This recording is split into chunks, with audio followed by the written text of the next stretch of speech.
Alright, so boom. Obviously, before we even get into the review of the 2010s All-Decade team, we gotta first address the elephant in the room.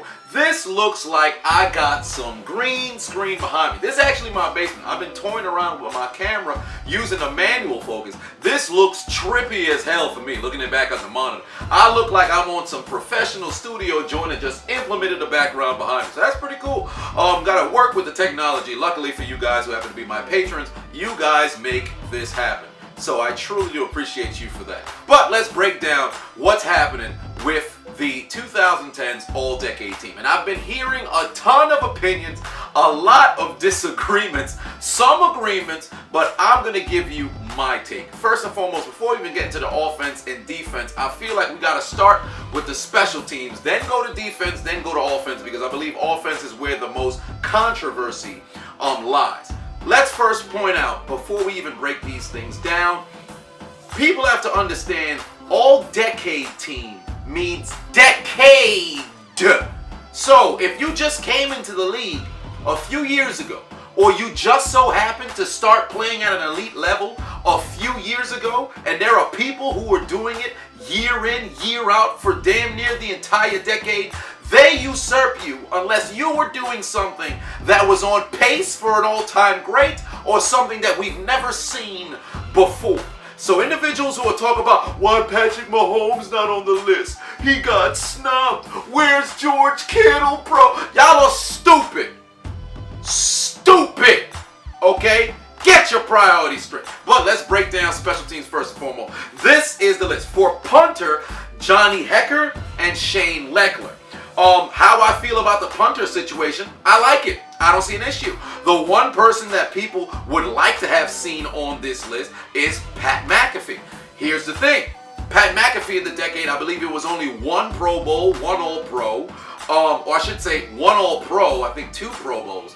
But Johnny Hekker, throughout the decade, was probably the best punter. Well, Shane Lechler is going to go into the Hall of Fame, so you can't even, he should have been unanimous. But Johnny Hekker, he has a hell of a case that can be made for him. I believe he's been a 4-time All-Pro in the decade, and after Lechler retired, he became the league's best punter. So for me, those two are perfectly fine, and there should be no changes. Those two are good selections in my opinion. Next, we're going to go to kicker. Justin Tucker, unanimous. There should be no argument against it. But he missed the extra point against New Orleans and they... Shut up! It was his first time ever. Do you understand? If you miss an extra point for the first time in, I think, 8 years up until that point, 7 years up until that point, and now all of a sudden people want to talk trash, that's just a testament to your greatness. Nobody should be questioning if Justin Tucker should be here. The second kicker, Stephen Gostkowski, the former kicker of the Patriots, I believe they just let him go. I like this, however, I think it could have gone to either him or Dan Bailey.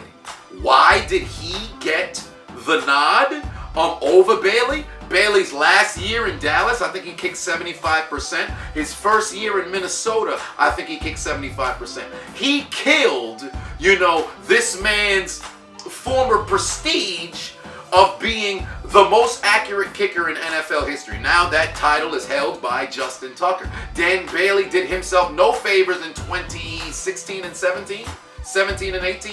Whatever the case was, those 2 years, he messed it up for him. Another kicker that a lot of people was wondering why they weren't on the list, Adam Vinatieri. He was more of a 2000s decade kind of kicker. He was still consistent throughout this decade, still came to play, but Gostkowski was a better kicker for the past 10 years.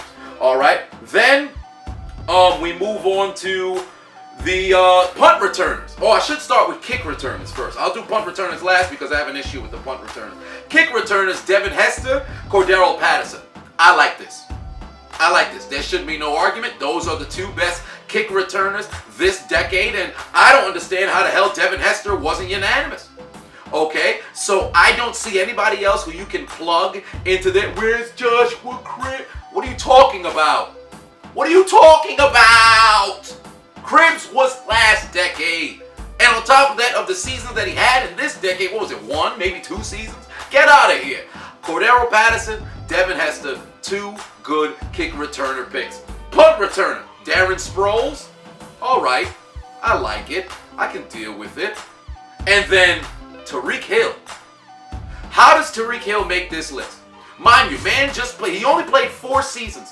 He only had 1 good season as a punt returner. Yes, he scored in 2017 and 2018, but this man had no business being here after 4 years, and he didn't even play special teams like that last year.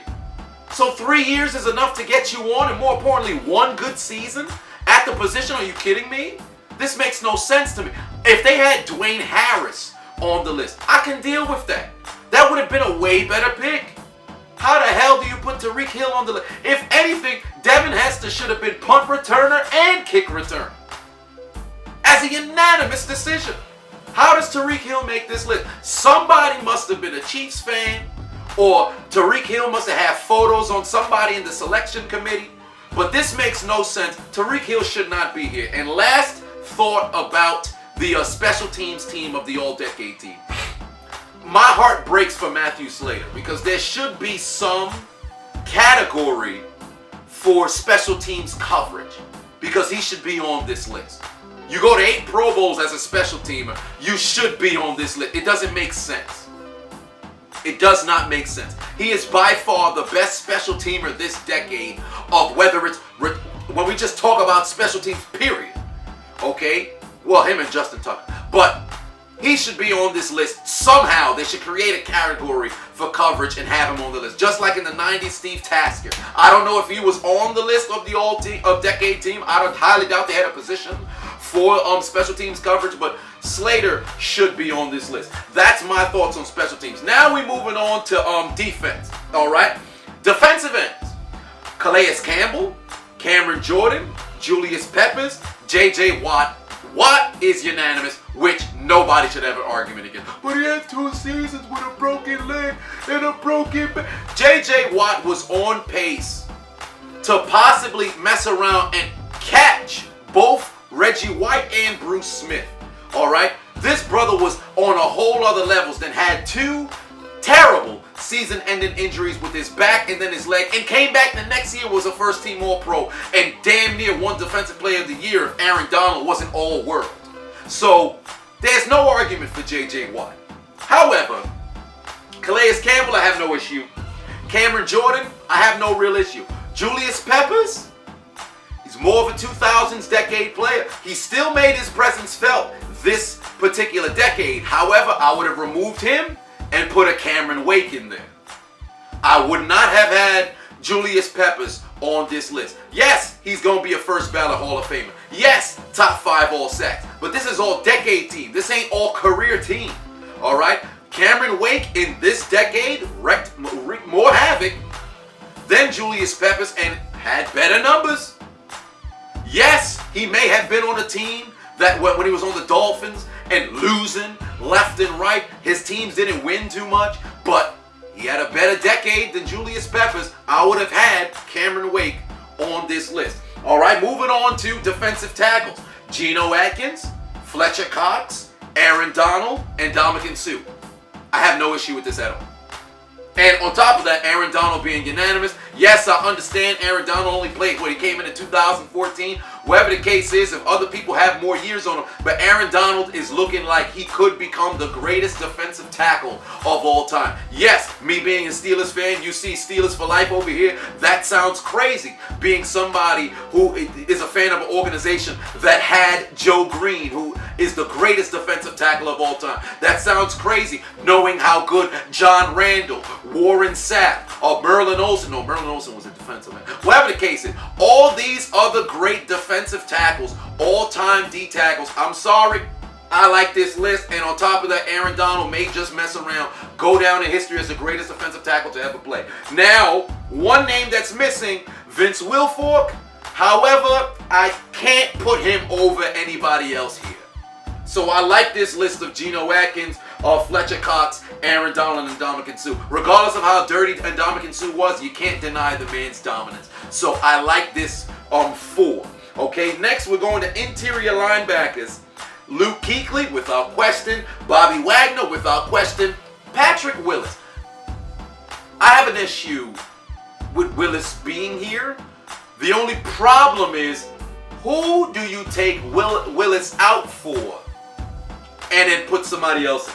One can say Navarro Bowman because he did have one other full season after Willis, and to be quite honest with you, Patrick Willis was looking like the second coming of Ray Lewis. By the time he retired, he was without question the best linebacker in the game. Yes, I understand that Luke Kuechly did just win Defensive Player of the year prior, but that doesn't change the fact that Willis was the best interior linebacker in the game. Navarro Bowman was absolutely killing, but I can't put him over Willis, and there's nobody else I can really think of who has had that presence of, yo, we next up, we're the next one. Because right now, after Kuechly has since retired this past January, Bobby Wagner is now undisputedly the best linebacker in the game. Interior linebacker, that is. There's no argument to be made. It was literally just Kuechly and Wagner. So, unless somebody else is well on the way, I like Darius Leonard. He's well on his way, but he's only been in the league for 2 years, so you can't put him on the all-decade team. But I guess I got to roll with Willis because there's nobody else to put there. It kind of bothers me because he retired in 2014, 15. It was 2014, I believe he retired. So you did not have too many seasons with him in the decade, but he was the best at his position by the time he retired, so fair enough. Next, we have the outside linebackers, Chandler Jones, Khalil Mack, and Von Miller. Von Miller being unanimous, as he should. A lot of people were saying, well, you kind of got to put a knock on him because he did get caught with PEDs. However, no, the man still, or they said he uses PEDs. Now, you can't deny how good Von Miller has been. In fact, I believe he has the most sacks this decade, if I'm not mistaken. So, these three, I like it, because Chandler Jones has been an absolute beast. Khalil Mack, we don't need to say anything. Return of the Mack, Eddie. He's on the list, no question. Von Miller, he's on the list. I got no issues with this. I wouldn't replace any of them with anybody else. This is a solid 3. Cornerbacks, Patrick Peterson, Darrelle Revis, Richard Sherman. Why is my ringer on? Look like I'm playing Zelda out here. But Patrick Peterson, Darrelle Revis, Richard Sherman. These were listed as the cornerbacks, and then you also have the other 2 in defensive backs, in Chris Harris and Tyrann Mathieu. But Chris Harris, I guess they had that other flex location for the D-back, so he's also a cornerback as well. I like this 4. Some people argue that maybe Patrick Peterson shouldn't make the list because he got caught using steroids, and he was using something to hide the fact that he was using steroids. So there's no word how long he'd been using this. So that should put an asterisk by his name, and rightfully so. The only person who I can see you replace him with would be Aqib Talib, who you can put on this list. But I can't really say I'd take Peterson off. I'd have to leave him there, although I wish Aqib Talib was on the list. And some people say even Joe Hayden, because he's had more pass breakups than everybody on the list. And I think I think the only other person who has more interceptions than him is Richard Sherman. However, there's a reason why they were targeting Hayden, because he started the decade great, and then he started to fall off, and now he's found his late resurgence with the Steelers. However, he did have that down swell. These other corners who are on the list, Revis was pretty solid throughout the decade. Kicked off the decade as the best corner in the game. Patrick Peterson, 8 straight Pro Bowls. You can't deny that. Richard Sherman took over the mantle of the best corner in the game. And Chris Harris was putting people on lock. Low-key, because he did not get too much notoriety like that, although he was going to Pro Bowls and stuff of that nature. But if you knew, you knew. So I like this list. Can't really take anybody off. The safeties, Eric Berry, Earl Thomas, Eric Weddle, and then in the flex defensive back location, you got Tyrann Mathieu. I like these safeties. I don't think I would put anybody else on. I feel bad that Harrison Smith isn't on the list. Some people would argue he's better than Tyrann Mathieu, but I think I would leave the Honey Badger on the list. It's unfortunate Harrison Smith doesn't get on, but I would leave the Honey Badger on. And I've seen a lot of people talking about, man, Cam Chancellor should have been on the list. Understandable, but who do you take out? Because look at it like this. Eric Weddle was an absolute beast throughout his tenure with the Chargers. All right, he was a beast the entire time. He went to Baltimore. He was a bit overrated. He kind of made Pro Bowls he shouldn't have made, but his presence was still felt. All right, Earl Thomas, Eric Berry, those two were the best safeties in the game after Ed Reed and Troy Polamalu retired. Eric Weddle as well. So those three were the best in the league.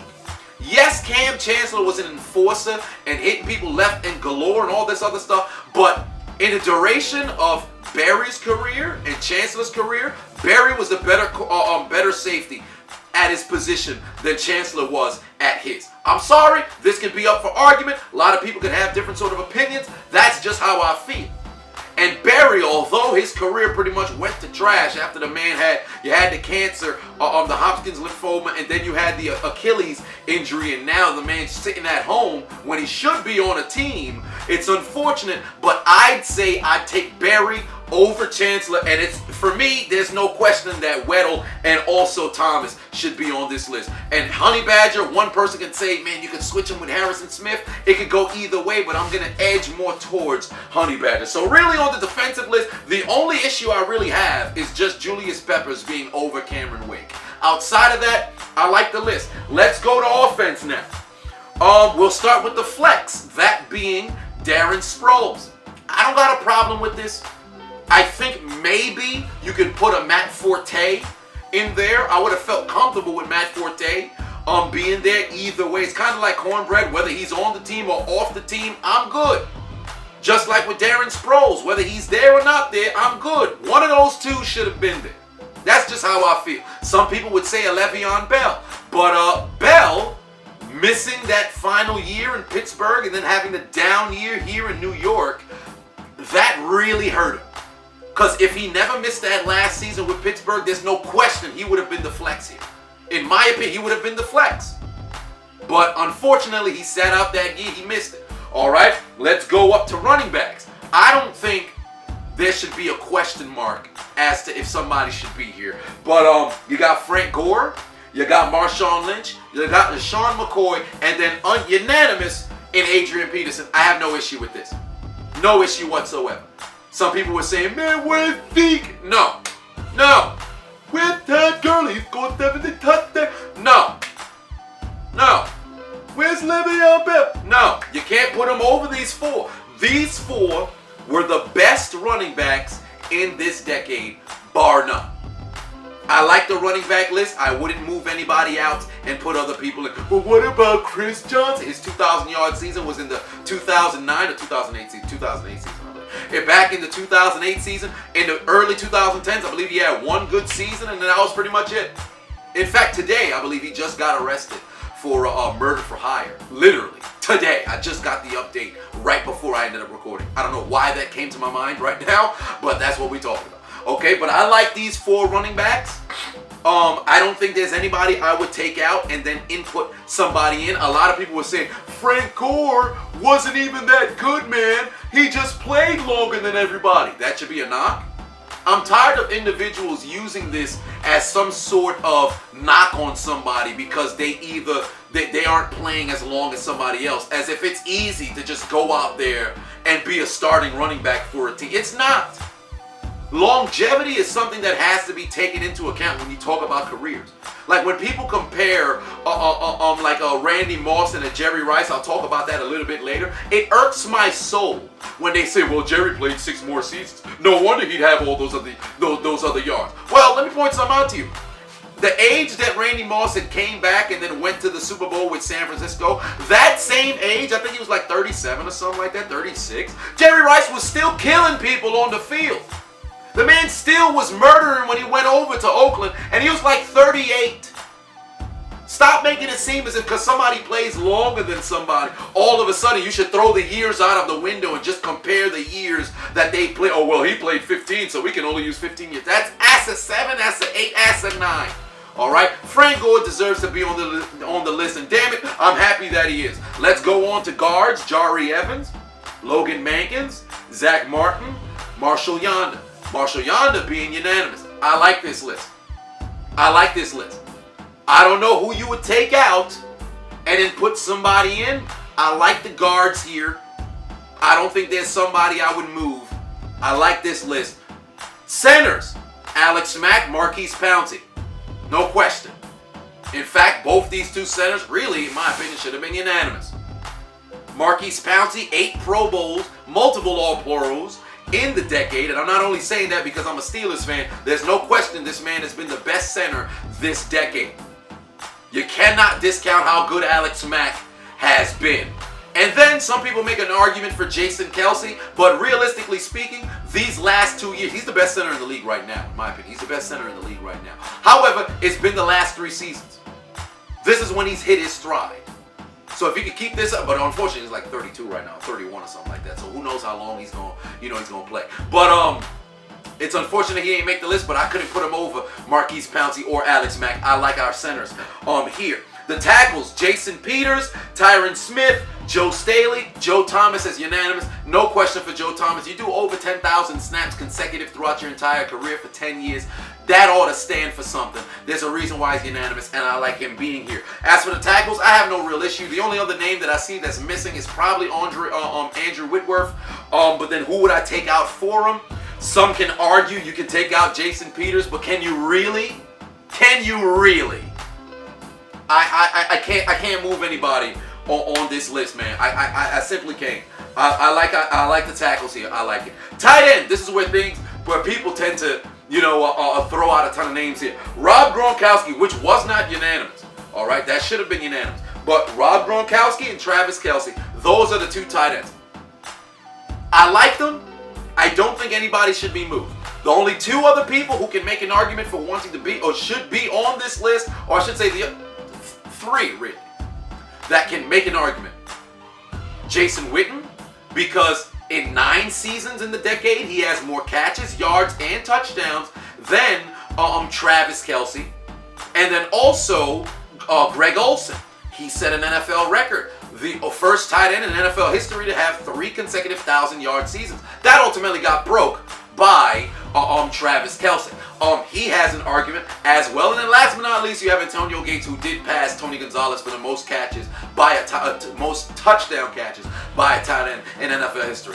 Antonio Gates, more of the 2000s was his decade of dominance. That was more of his decade of dominance. So you can kind of scratch him off because he was kind of an afterthought this decade.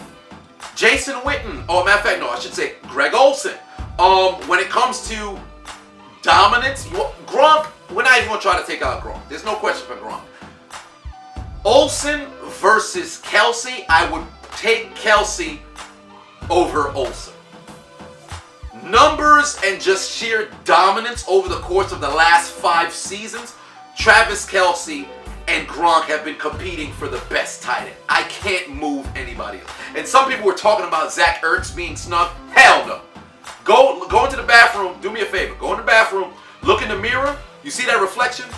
Slap it. Slap yourself. Get Ertz out of here. And last but not least, Witten.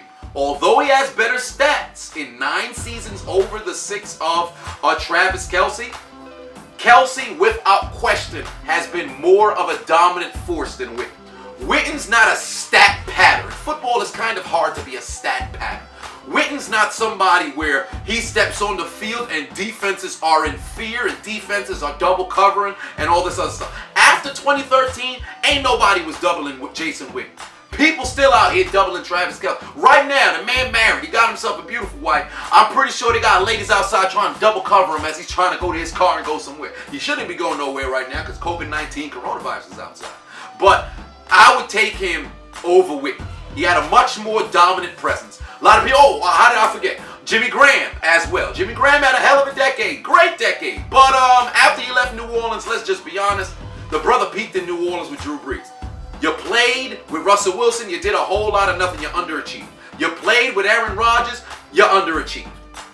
Can't put you on this list. I like the tight ends. Let me know in the comment section how you feel about all of these positions.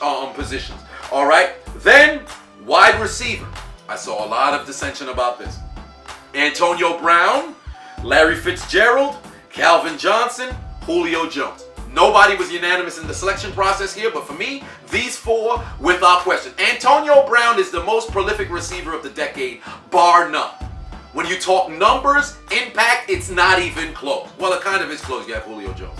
But Antonio Brown on the list. Regardless of the fact that the brother is a clown, he got no business not being on this list. In fact, he should have another All-Pro to his name because his last season with Pittsburgh, regardless of the fact that the brother quit on the team, you can't now just discredit the man's whole season. He's a first-team All-Pro, led the league in touchdowns. He still had over 100 receptions and 1,200 yards. There's no reason why he shouldn't have been an All-Pro that season. He should be on this list without question. Larry Fitzgerald, come on now, Mr. Longevity.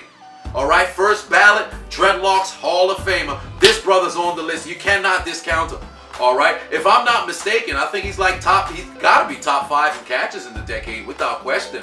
All right, probably top 4 receiver all time, but we're not taking into account the entire career, just the decade. The man has been consistent year in, year out. You can't discount it. Calvin Johnson at the time of his retirement, best receiver in the game. You can't forget the record that he set back in 2012, I believe, with the 300 plus yards against the Cowboys and damn near 2,000 yards on the season. Calvin Johnson gotta be on this list. It's ridiculous if he's not. And then finally, Julio Jones. You don't gotta say nothing else about it. Julio is an absolute beast. And when we talk about top 2 receivers in the decade who played the entire decade, it's AB and Julio Jones. Larry Fitzgerald, sensational, but let's just be honest. The man's prime is behind him. Julio's still there. AB may be sitting at his house doing clown activities, but he's still in his prime too. Those two should be there. Some people said DeAndre Hopkins should be on the list. He don't have the long list of resumes.